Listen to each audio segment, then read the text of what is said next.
So I came across this man, Iman Gadzhi. Gadzhi? God damn it. Came across this man, Iman...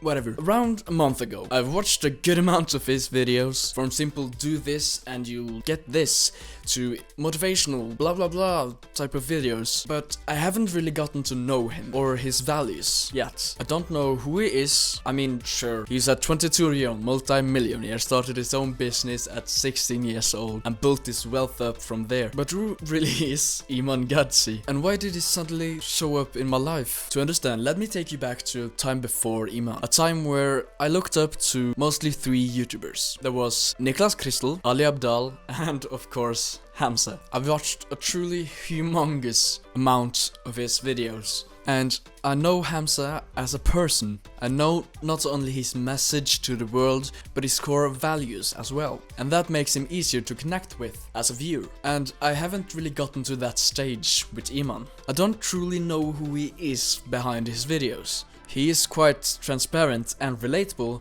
like Hamza, but no one would truly come to be as unfiltered and clear-cut as Hamza. In a few months, I could probably say that he has changed my life for the better. I've then started my own business, which most likely will be an SMMA or any related business. Only then I can say that he's changed my life. Only then he's been a vital part of my life and changed it for the better. Only then I will make a video on how he has improved all aspects of my environment and mindset. First video I ever saw of Iman was how I earned $24,500,000 by the age of 22. I first noticed the title and thought, wow, he's earned $24,499,000 more than me, so he must have done something right. And I can follow his exact footsteps to be as successful as him. And I was immediately sucked into the rabbit hole of SMMA, business building, making money online, the millionaire lifestyle, and of course monk mode.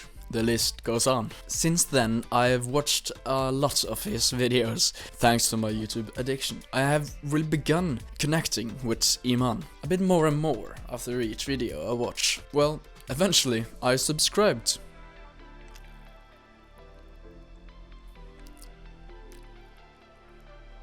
Now, I've already mentioned monk mode twice in this video, so it's my pleasure to announce that I am doing my own monk mode period, making my own monk mode protocol. And maybe by the end of it, probably by the end of it, I can say that it's changed my life. But here's my dilemma. I have 2 options, and I have made a poll about it. The link is in the description. I don't know if I can link a poll, but if I can, then it will be up there.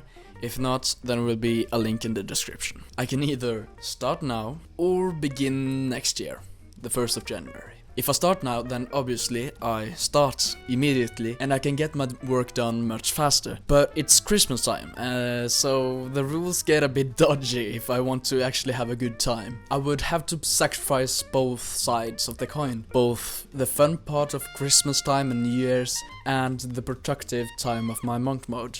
And on the other side, if I start in January, then I have a month or 2 where I can really focus on my craft and not have to worry about having Christmas time and New Year's in the way. But as I said, I have to wait a month until I start, which isn't...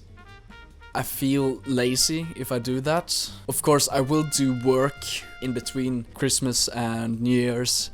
I still have a lot of time then. But it won't be the perfect month of monk mode.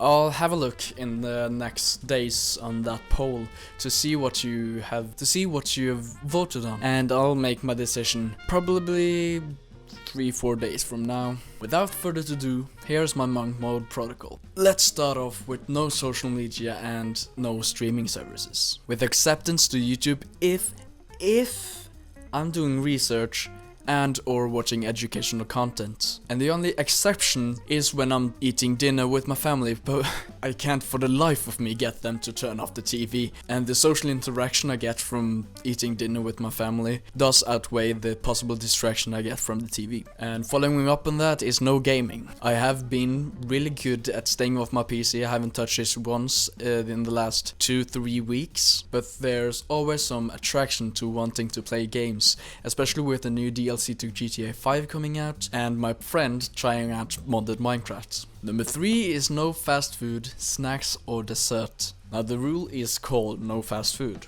not no unhealthy food. I will still be eating the hell out of my Christmas food if it's served at the table, even though it has like 5 layers of fat and carbs and whatever the hell. I will be destroyed a day later, but that's what Christmas is all about. Also, my mom cooks dinner very often, so if I had to have some slightly unhealthy food on a Saturday, like a homemade pizza or something, I also want to save money. I eat whatever my mom makes. But aside from that, I will be eating with the purpose of getting fuel, not pleasure. Number 4 is no alcohol. This one is self-explanatory. Alcohol is a drug and will fuck up my body, sleep and health. Under no circumstances should I drink any alcoholic beverages within the monk mode period. Now these 4 can be molded together in a rule that's called no instant gratification. But it wouldn't be too condensed, and I'm trying to get this video to 7 minutes so it qualifies for the challenge. Also like the video so it ranks so Iman Gadzhi can see it. Thank you. Number 5 is exercise at least 30 minutes daily. It could be as a simple 30-minute walk for all I care, but I need to exercise daily for at least 30 minutes. Most days I will go weightlifting for about an hour and a half. Some days I will go climbing, some days I will go boxing, some days I'll go swimming, some days those activities on top of weight training. And there's plenty of ways I can get my blood pumping through my veins. However, I need to do it every day at least 30 minutes. Number 6, meditate 10 minutes a day. No real explanation why meditation is a rule. Watch probably any of my videos on why I am going to meditate daily, but yeah, being mindful and focusing on the present is really powerful when you're doing monk mode. You will feel... I'm doing this outside of monk mode too, but it's a rule that I have to follow in monk mode. Sleep 8 hours consistently. Get a constant 8 hours of sleep. Which means around 8.5 to 9 hours in bed, because I never really fall asleep right away and I definitely don't have the best quality sleep. And I need to wake up and go to bed at a consistent time so that my body knows when it's releasing hormones. And on the topic of better sleep, I should have no caffeine 6 hours before and 1.5 hours late after I sleep. Caffeine is the arch enemy of sleep. The half-life of caffeine is 6 hours, which means 6 hours after you drink it, which means 6 hours after you drink that energy drink or coffee, half of it's still in your body. So no caffeine 6 hours before you go to sleep.